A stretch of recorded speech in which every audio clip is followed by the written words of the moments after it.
नमस्कार दोस्तों, जैसा कि आप जानते हैं भारतीय संविधान की स्वीकृति और उसके लागू होने की 75वें वर्ष से हम गुजर रहे हैं। उस दौर में हैं जहां हमारा संविधान 75 वर्ष का हो चुका है। संविधान में क्या क्या खास व्यवस्थाएं हैं, नागरिकों को क्या अधिकार हैं, उनके क्या कर्तव्य हैं सहित कई सिद्धांतों को गढ़ा गया है जिससे कि भारतीय नागरिक सार्वभौम और सशक्त हो सके। तो भारतीय संविधान में मौलिक अधिकार तो है लेकिन मौलिक कर्तव्यों की भी व्याख्या की गई है। तो आज हम चर्चा करने के लिए मौलिक कर्तव्य क्या है हमारे संविधान के अंदर, हमने अपने स्टूडियो में आमंत्रित किया है काशी हिंदू विश्वविद्यालय विधि संकाय की प्रोफेसर विभा त्रिपाठी को। तो विभा जी, आपका स्वागत है हमारे इस कार्यक्रम में। और सबसे पहले तो हमारा यही सवाल है कि भारतीय संविधान में मौलिक अधिकारों के साथ सापेक्ष मौलिक कर्तव्यों की जो व्याख्या की गई, व्यवस्था की गई है, वो दोनों के क्या मतलब होते हैं? जी, मैं आपको ये बताना चाहूँगी कि हमारा भारतवर्ष शुरू से ही कर्तव्य परायण देश रहा है। और जब हमारे संविधान निर्माताओं ने संविधान की रूपरेखा तैयार करनी शुरू की तो उन्होंने फंडामेंटल राइट्स, मौलिक अधिकारों को तो भाग 3 में स्थान दिया जी। लेकिन उन्हें ये लगा कि भारतीय नागरिकों को उनके कर्तव्य बताने के लिए कोई अध्याय जोड़ा जाए, ऐसा उचित नहीं है। तो आरंभ में हमारे संविधान में ऐसा कोई प्रावधान नहीं था।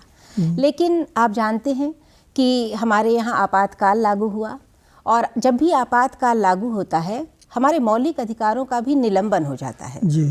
और उस दौरान ये महसूस किया गया कि संविधान में एक अध्याय जोड़ करके और उसमें मौलिक कर्तव्यों का प्रावधान रखा जाए। तो लिहाजा सरदार स्वर्ण सिंह समिति का गठन किया गया जिसमें 11 सदस्य थे।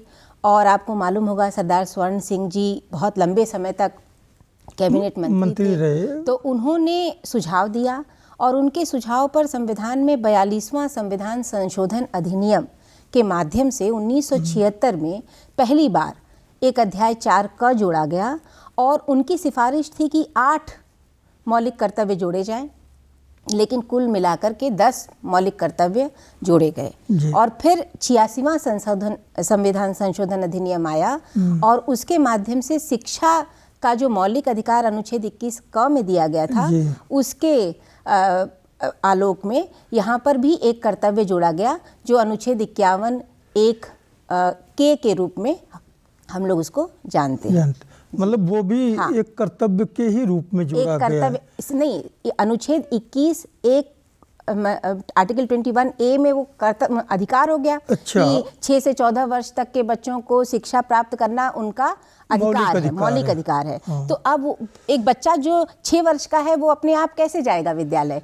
तो यहाँ कर्तव्य जोड़ा गया कि नहीं, अभिभावकों का ये कर्तव्य है कि वो जाएं अपने बच्चों को जो प्राथमिक शिक्षा दिलाने के लिए विद्यालय भेजें। तो ये उनका कर्तव्य अधिरोपित किया गया। मतलब सब पढ़ें सब बढ़ें की भावना यहाँ काम कर रही थी, इसलिए उस अधिकार को कर्तव्य के साथ जोड़ा गया। मौलिक अधिकार को कर्तव्य के साथ जोड़ा गया। ऐसा या विभा जी, एक चीज, हम अधिकार की भी बात करते हैं, कर्तव्य की भी बात करते हैं, लेकिन कहीं कहीं बहुत सी चीज़ें ऐसी भी होती हैं जो शायद हमारे संविधान के अनुरूप नहीं हो पाती हैं। जबकि ऐसा है कि जहाँ तक मुझे लगता है या मैं एक टिप्पणी करता हूँ कि भारतीय संविधान विभिन्न समुदायों, वर्गों और भाषाओं के बीच एक संधि पत्र है। जी।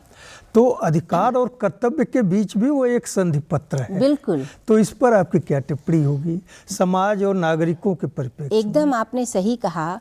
और मैं आपको बताऊं कि विधि शास्त्रियों का आरंभ से ही ये मत रहा है कि कोई भी अधिकार अपने आप में स्वतंत्र रूप में अस्तित्व में ही नहीं रह सकता यदि उसका सहवर्ती कर्तव्य ना हो। और कुछ मतलब कर्तव्य अधिकार के सापेक्ष है और भले हम उसका उल्लेख प्रत्यक्ष रूप से करें या ना करें। एम ड्यूगिट नाम के एक विधिशास्त्री थे जिन्होंने कहा कि यदि कोई व्यक्ति कोई अधिकार रखता है अपने पास, तो वह केवल यह अधिकार है कि वह अपने कर्तव्यों को पूरा करने का अधिकार रखता है जी। और इस प्रकार से, और आपको मालूम है महात्मा गांधी जी ने कहा कि अधिकारों का वास्तविक स्रोत ही कर्तव्य है। तो हमारे अधिकार हैं, लेकिन हम ये अधिकार किससे मांगेंगे? अगर हमारे राज्य के साथ हमारे अधिकार हैं, राज्य से हमें मांगना है, तो राज्य का ये कर्तव्य होगा कि वह नागरिकों को यह अधिकार प्रदान करे। और नागरिकों को, व्यक्ति जो है वो राज्य का नागरिक है, तो उसको कुछ कर्तव्य, उसने अपने कुछ अधिकारों को त्याग दिया है राज्य के समक्ष कि राज्य उसे कुछ कर्तव्य दे सके।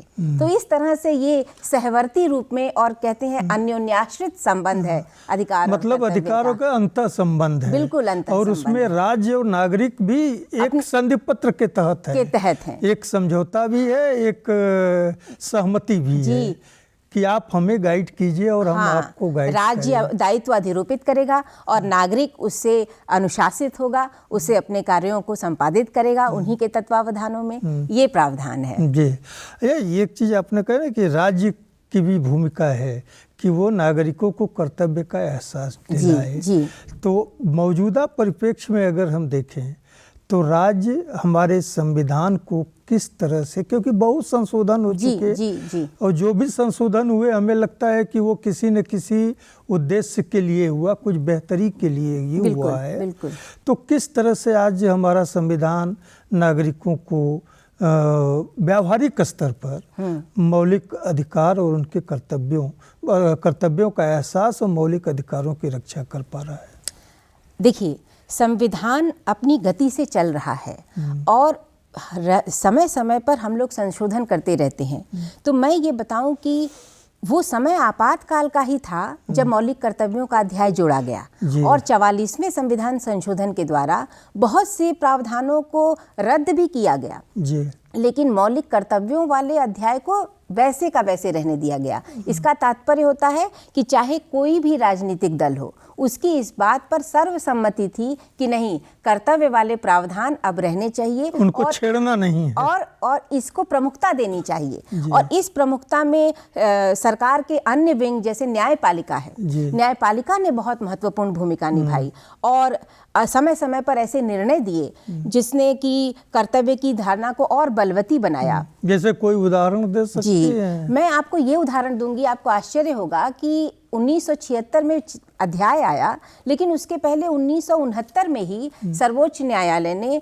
चंद्र भवन के मामले में, चंद्र भवन बनाम मैसूर राज्य का एक वाद था जिसमें उन्होंने ये कहा कि राज्य के नीति निदेशक तत्व ऐसे हैं कि सरकार चाहे तो राज्य के नीति निदेशक तत्व के तहत अपने नागरिकों को कर्तव्य अधिरोपित कर सकती है। क्यों?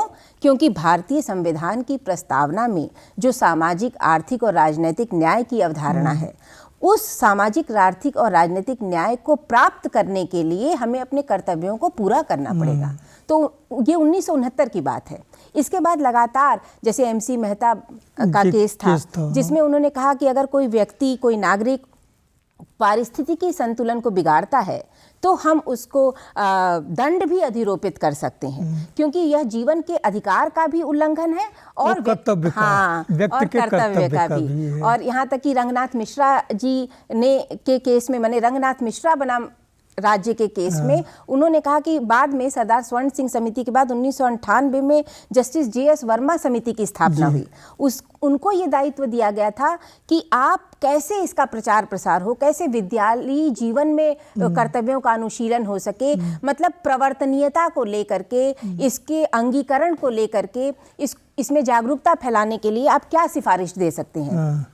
तो उस समय वर्मा समिति ने बहुत सारी सिफारिशों को दिया। तो रंगनाथ मिश्रा जी के केस में उन्होंने यही अपील की कि वर्मा समिति की सिफारिशों को तत्काल प्रभाव से लागू किया जाए। तो उन्होंने बहुत सारी सिफारिशों में ये कहा कि भाई जैसे जागरूकता बहुत ज़रूरी है और अंगीकरण बहुत ज़रूरी है, स्वीकार्यता और जागरूकता।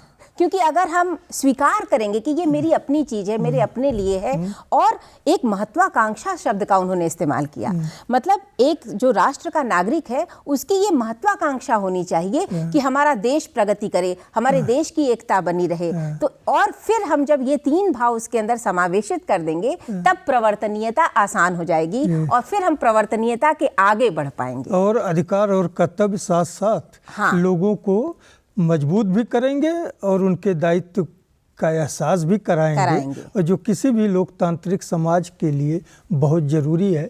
ठीक है विभा जी, आप आई हमारे स्टूडियो में और संविधान की बारे में चर्चा की, खास तौर से मौलिक कर्तव्यों के बारे में। इसके लिए आपको बहुत बहुत धन्यवाद। नमस्कार।